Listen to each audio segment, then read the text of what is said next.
Sunod-sunod ang pagkakahuli ng tatlong indibidwal na kabilang sa listahan ng most wanted persons sa lalawigan ng Bulacan, matapos ang serye ng hiwalay na operasyon na isinagawa ng pulisya sa magkakaibang bayan.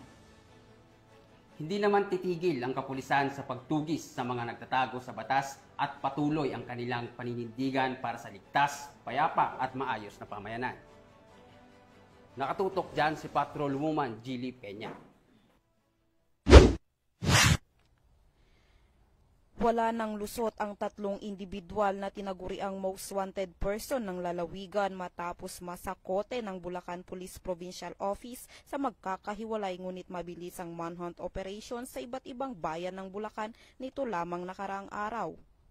Sa ulat mula sa tanggapan ni Police Colonel Angel L. Garciliano, Acting Provincial Director ng Bulacan PPO, ang matagumpay na operasyon ay bahagi ng pinaigting na kampanya ng kapulisan laban sa kriminalidad sa ilalim ng direktiba ni Police Brigadier General Ponce Rogelio I. Peñones Jr., Regional Director ng Police Regional Office 3. Unang nasakote ang tinaguriang top 1 most wanted person ng Santa Maria, Bulacan. Kinilala siyang si alias RG, 45 anyos, binata, tricycle driver at residente ng Barangay Katmon, Santa Maria, Bulacan.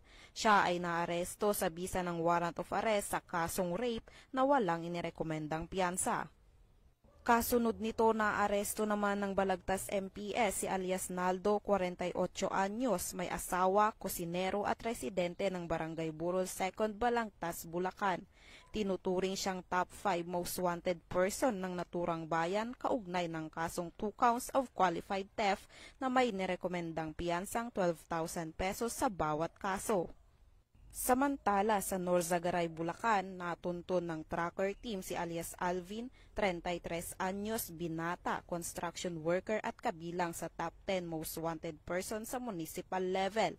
Batay sa warrant of arrest na inilabas ng Municipal Trial Court, 3rd Judicial Region Angat, Bulacan para sa kasong pagnanakaw o theft na may nirekomendang piyansang 30,000 pesos.